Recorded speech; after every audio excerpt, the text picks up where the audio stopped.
Right. ఇక ఉగ్రపోరులో ఏకమైన దేశం మన పరాక్రమానికి నిదర్శనమే ఆపరేషన్ సింధూర్. మోదీ నోట సంగారెడ్డి మహిళల మాట. డ్రోన్లతో వ్యవసాయ పనులు చేస్తూ స్కై వారియర్స్గా మారారు. మన్ కీ బాత్లో ప్రధాని మోడీ సాయుధ దళాల పరాక్రమానికి నిదర్శనమే ఆపరేషన్ సింధూర్. ఆపరేషన్ సింధూర్ కుల జనగణనపై చర్చ. సమావేశంలో 2 తీర్మానాలకు ఏకగ్రీవ ఆమోదం. ఎన్డీఏ కూటమి ప్రభుత్వాలతో ప్రధాని మోడీ సమావేశం. సో ఈ సందర్భంగా మోడీ గారు చెప్పిన కొన్ని కీలక అంశాలు ఏంటంటే, అతి త్వరలో దేశవ్యాప్తంగా కులగణన చేపట్టబోతున్నాము అనే ఒక అంశాన్ని నిన్న మోడీ గారు ఎన్డీఏ పక్షాల భేటీలో, తర్వాత క్యాబినెట్ మీటింగ్లో కూడా చెప్పారంట. సో కులగణనకు మొన్నటి వరకు అయితే పెద్దగా ఇంట్రెస్ట్ లేదు, అసలు చెయ్యము, ఆ కులగణన వద్దు అని వీళ్ళు సుప్రీంకోర్టులో ఒక అఫిడవిట్ కూడా దాఖలు చేసిన వీళ్ళు ఆ తర్వాత కొంతలో కొంత కాంగ్రెస్ పార్టీ ఈ కులాల రాజకీయాలు, ఈ కులగణన పేరుతో కొంత మైలేజ్ సాధిస్తుంది. గతంలో బీజేపీ ఓన్లీ మతత్వ పార్టీగా ముద్ర ఉండేది. సో ఇప్పుడు వీళ్ళు మెల్లగా ఈ కాంగ్రెస్ పార్టీ కులాల వైపు పూర్తిగా కాన్సన్ట్రేషన్ చేసి కులగణన చేయడంతో ఎక్కడ వాళ్ళకి మైలేజ్ వచ్చేస్తుందేమోనని భావించిన బీజేపీ ఒక్కసారిగా మరి ఈ కులగణన ఇట్లాంటివి పెద్దగా ఆర్ఎస్ఎస్ ఇష్టపడదు. మరి ఇలాంటి విషయాల్లో మరి ఏం జరిగిందో ఎవరేం చెప్పారో తెలియదు, కానీ బీజేపీ కూడా మెల్లగా కులగణనకైతే ఒప్పుకుంటుంది. సో యాజ్ నా పాయింట్ ఆఫ్ వ్యూలో కూడా నేను కూడా కులగణనకి పూర్తి వ్యతిరేకం. చాలామంది బాధపడవచ్చు, చాలామంది కోప్పడచ్చు, తిట్టచ్చు, ఏమన్నా అనుకోవచ్చు, కానీ నేను కూడా కులగణనకి పూర్తి వ్యతిరేకం అండి. ఈ రోజుల్లో అంటే ఇంత డెవలప్ అయిన తర్వాత కులాల వారీగా రిజర్వేషన్లు జాబుల్లో వాటిల్లో అనేది నాకైతే అంత ఫేర్ అనిపించట్లేదు. రాజకీయ నాయకులు వాళ్ళ స్వార్థాల కోసం మనల్ని కులాలుగా వేరు చేసి ఆ కులాల కుంపట్లో వాళ్ళు చలిగాచుకుంటున్నారు తప్ప ఏమీ లేదు. ఇప్పుడు ఉదాహరణకి తీసుకుంటే బీసీ మంత్రులుగా కావచ్చు, లేకపోతే బీసీ ఎమ్మెల్యేలుగా కావచ్చు చాలామంది ఉన్నారు. కానీ ఈ స్వతంత్ర భారతదేశంలో అసలు ఇంకా గట్టిగా మాట్లాడుకోవాలంటే ఏకంగా ప్రధాని మోడీయే బీసీ.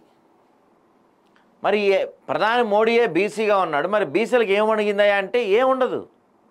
రేపటి రోజున తెలంగాణలో ఏపీకో ముఖ్యమంత్రి బీసీ అయినా, ఎస్సీ అయినా, ఎస్టీ అయినా, ఇంకే సామాజిక వర్గం వాళ్ళైనా సరే ఆ సామాజిక వర్గానికి పెద్దగా ఒదిగేదే ఉండదు. కాకపోతే బీసీల పేర్లు చెప్పుకొని వాళ్ళు టికెట్లు తెచ్చుకుంటారు. బీసీల పేర్లు, ఎస్సీల పేర్లు, ఈ కులాల పేర్లు చెప్పుకొని వాళ్ళు పదవులు తెచ్చుకుంటారు.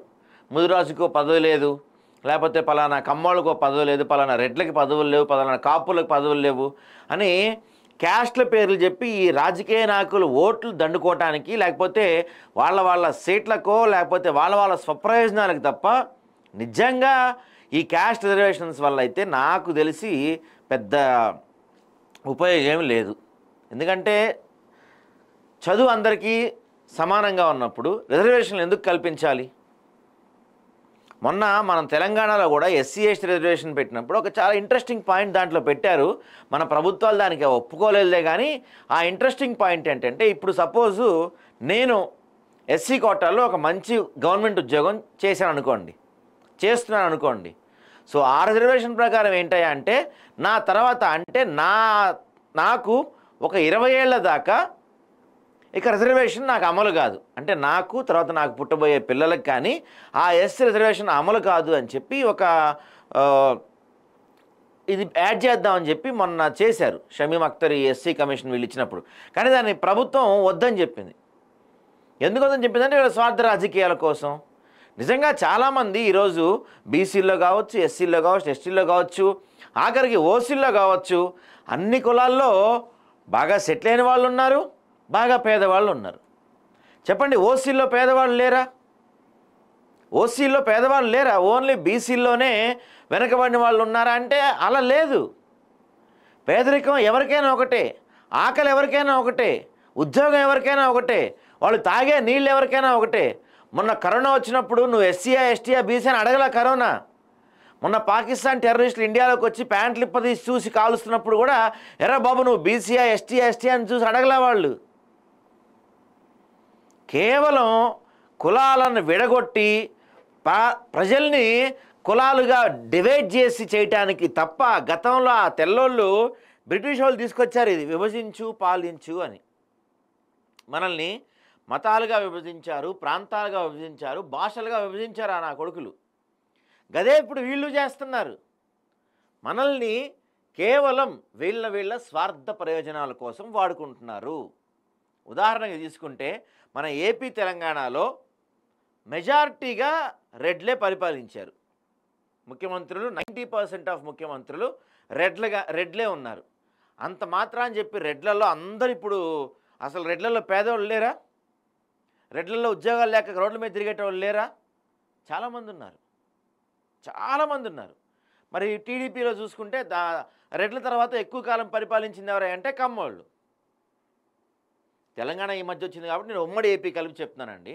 సో ఎక్కువ కాలం పరిపాలించింది ఎవరంటే కమ్మోళ్ళు. మరి కమ్మోళ్ళలో పేదోళ్ళు లేరా? పోనీ తెలంగాణనే ఉదాహరణ తీసుకుందాం. తెలంగాణ వచ్చిన ఈ ఎంత దాదాపుగా ఈ 10 ఏళ్లలో ఎక్కువ కాలం 9 సంవత్సరాలు పరిపాలించింది ఎవరు? వెలమలు. మరి వెలమల్లో అందరు రిచ్ అయిపోయారు. ఇప్పుడు వెలమల్లో పేదోళ్ళు లేరా? వెలమల్లో ఉద్యోగాలు లేక రోడ్ల మీద తిరుగుతున్న వాళ్ళు లేరా? అంటే ఉన్నారు. మరే 9 ఏళ్ళు ముఖ్యమంత్రులు మీరే, మంత్రులు మీరే, అంతా మీరే కదా, మరి ఎందుకు రాలేదయ్యా అంటే రాజకీయ నాయకుడు ఎవ్వడు కూడా ప్రజలకి చేయడు. కేవలం ఇప్పుడు బీసీలకి 42% రిజర్వేషన్ వస్తే 42% సీట్లు దబ్బొచ్చని వీళ్ళ ప్లాన్ తప్పించి నిజంగా ప్రజలకి ఏదో చేసేయాలి అనుకుంటే రిజర్వేషన్లు అవసరం లేదండి. రిజర్వేషన్లు అవసరం లేదు. ఇప్పుడు ఇదంతా ఈ జనరేషన్ పిల్లలకి ఉండకూడదు. ఇది ఈ జనరేషన్ పిల్లలకి కులాలంటే తెలియకుండా పెంచాలి. కానీ మీరు గత 50 ఏళ్ల నుంచి 60 ఏళ్ల నుంచి కులాల కుంపట్లలో మనం అనుభవించాం. కులాల కోసం కొట్టుకున్నాం, భాష కోసం కొట్టుకున్నాం, ప్రాంతం కోసం కొట్టుకున్నాం, మతం కోసం కొట్టుకున్నాం. అవన్నీ అయిపోయినాయి. ఇప్పుడు కులాలు కాస్త తగ్గిందిరా భయ్ అనుకున్న టైంకి మళ్ళీ వచ్చింది. ఇప్పుడు మీరు దేశవ్యాప్తంగా కులగణన చేసిన ఇప్పుడు ఉదాహరణకు ఒకటి, కులగణన అసలు ఎలా చేస్తారండి? మీరు దేశవ్యాప్తంగా కులగణన చేస్తా అని చెప్తున్నారు. కులగణన చేసి రిజర్వేషన్ ఎలా ఇస్తారు మీరు? ఇప్పుడు ఉదాహరణకి తెలంగాణలో బీసీలు ఎక్కువ మంది ఉన్నారు కాబట్టి ఇక్కడ ఒక 42% రిజర్వేషన్ ఇద్దాం అనుకుంటున్నారు. ఏపీకి వెళ్తే ఏపీలో ఎస్సీలు ఎక్కువ మంది ఉంటారు అనుకోండి సపోజ్. మరి అప్పుడు ఏం చేస్తారు? దేశవ్యాప్తంగా బీసీలు ఎలా లెక్కిస్తారు మీరు? ఉదాహరణకి ఇప్పుడు కాపు సామాజిక వర్గం తీసుకోండి. నాయుడుస్ అంటారు కదా కొన్ని చోట్ల. కాపు సామాజిక వర్గం ఏపీలో ఓసీల్లో ఉంటారు, తెలంగాణలో బీసీల్లో ఉంటారు. మరి ఎలా సాధ్యమైంది కులగణన? తెలంగాణలో కాంగ్రెస్ పార్టీ చేసినట్టు ఏదో ఊరికే అయిపోయింది మేము చేసేసామని చెప్పి చేతులు దులుపుకుంటారా? సీరియస్గా చేస్తారా? అసలు సీరియస్గా చేస్తే నాకైతే దీనివల్ల ఏ ఉపయోగం కనపడతలే. అనవసరంగా ఈ కులాల కుంపట్లు, కులాల రచ్చ తప్ప నాకైతే ఎటువంటి ఉపయోగం కనపడతలే.